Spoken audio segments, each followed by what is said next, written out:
Hello everybody, welcome back to the channel. Got something going on a little bit different today. I'm in the process of installing these gutter guards purchased at Costco.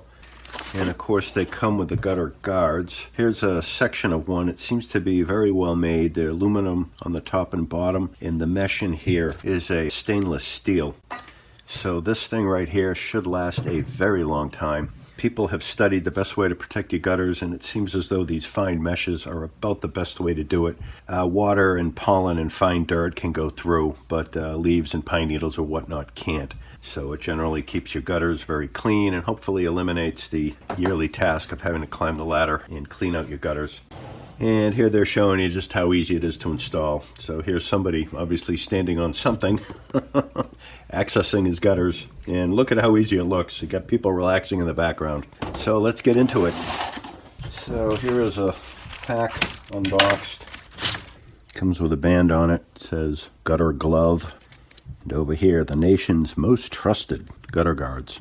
And one thing they come on is I've got this 3M adhesive strip, similar to like a double-sided tape.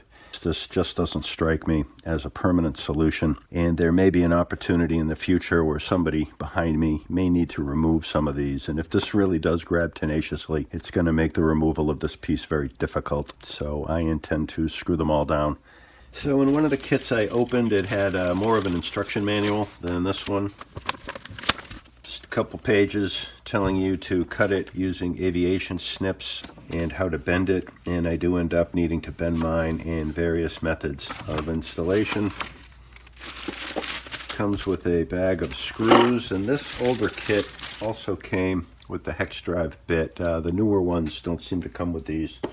This one clearly says one magnetic hex head driver. This is an older box, and this one over here, the newer box, clearly is lacking that piece. And as I put a magnet on the stainless steel mesh, I feel no attraction. And this is a much stronger magnet. And you can see, even on this little scrap of stainless, I can't even get it to move. So this appears to be a very high quality grade of stainless. Probably never rust, or at least a very, very, very long time before you start seeing rust on it. Here's a close-up of the screw, and it fits very nice into the magnetic hex bit, and it's obviously a self-tapping drill bit type of screw. And this is a 1/2 inch long, and you can tell by looking at it, there's not a lot of threads on that guy. Here's a length of gutter guard I put up several years ago, and you can see by and large they stay pretty clear, at least in this setup. It's an interesting spot here is cleaning this away, and it looks as though the mesh was almost getting filled up with debris.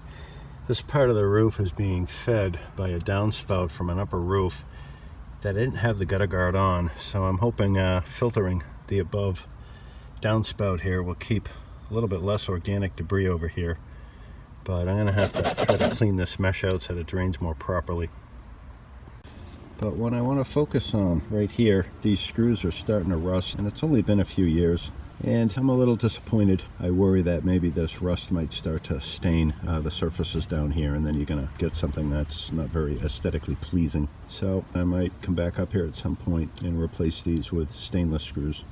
And here is the provided screw going through the back there. Do you get through the self-tapping part? There's virtually no threads to grab onto the house, so the screw is not very useful for that.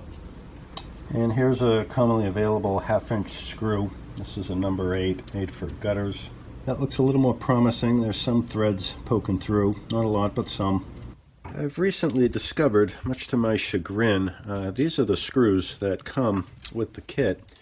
And I assumed they were stainless because the gutter guards themselves seem to be made of materials that last a very long time. But as you can see, these are extremely magnetic.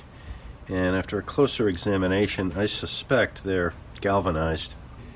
I went out and purchased some 410 stainless steel self-tapping screws, and they look like these. And 410 is a lesser grade stainless and is reasonably magnetic, and the good news is it will stay in the 1/4 inch drive.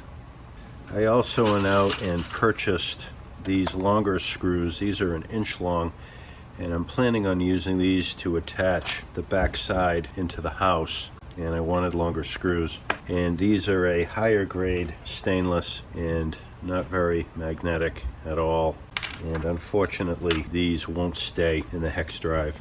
So it might be a little tricky to install these on the ladder, but I'm still looking forward to using them where I can. And I had to go out and get a second set of stainless steel screws. I found these at a local hardware store. These are self-tapping, which I didn't really need. These are the ones that are going into the house, but they are magnetic, which made life a little bit easier. The instructions say you can cut these with aviation snips, and you can certainly cut the mesh with aviation snips. That's not a big deal at all.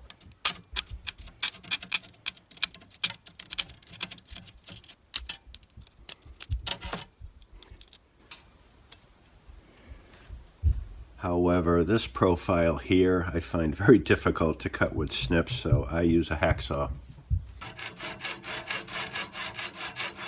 So I've installed about a dozen of these up on the ladder, and I decided in my workshop as I do the bend, I'm also going to pre-drill the 6 holes, pretty much 4 feet, and the ladder lands right in the middle of these gutter guards, so I can easily get a screw on the left, center, and right. And just having the hole pre-drilled, I think it's going to make it just a little bit easier. That way you don't have to lean into the screw so hard to punch it through this aluminum before it penetrates the gutter or the house. So I think it's going to make it a little easier, which anything easier when you're up on a ladder is a good thing. So I got 2 holes here, 2 holes in the middle, and 2 holes here on the right side.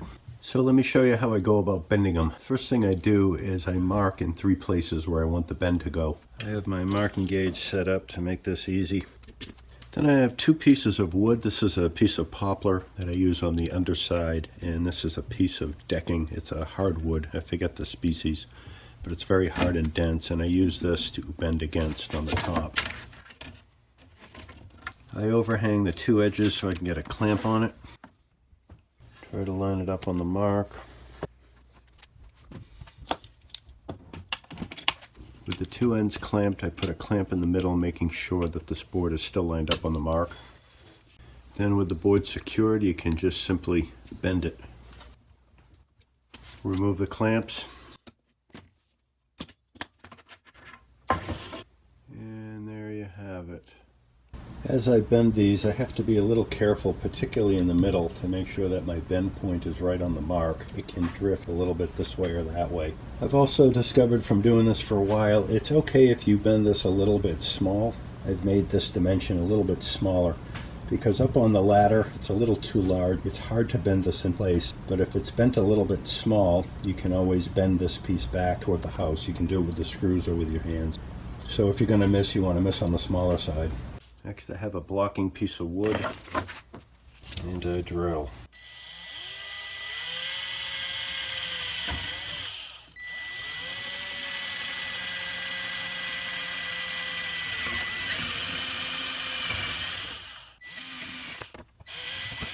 And there you have it, 6 holes drilled and a nice clean bend. Sometimes I drill the holes before I bend it. It's not really easier, it depends on my mood. And for me, I try to get the front edge hole a little bit closer to the front edge than the back edge. Has a better chance of hitting the middle of the gutter that way. So I've done 4 outside corners and I have 2 left, and I think I finally figured out possibly the best way to do it, and this technique might help on an inside corner. But on my gutters, the outside corner, you have a length of gutter coming this way, a length of gutter coming down. So what I've typically been doing is cutting an overlap, a bit of a flap where the 2 pieces overlap in the inside corner. Here you can see the mark of the 45-degree line. But what I've also decided to do was I cut the back off this edge of the front edge. There's a little bit of a lip here. Hopefully I'll be able to slide this a little bit more over the edge of the outside corner to cover the gap that's out here.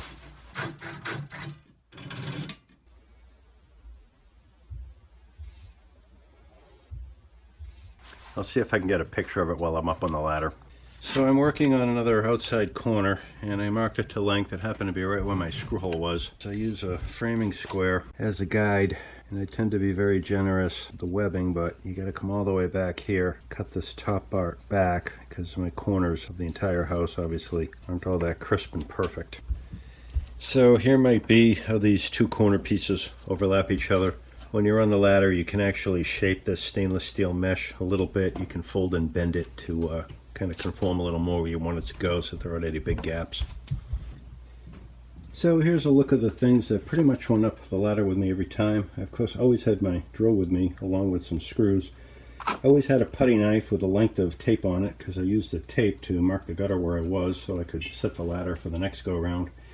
And I cleaned the gutters using this brush. Found it a little bit easier. Was able to sweep the gutters clean, and I just dug it out, the debris with my fingers, and then I moved what little debris was left onto the next section of gutter. So that worked well.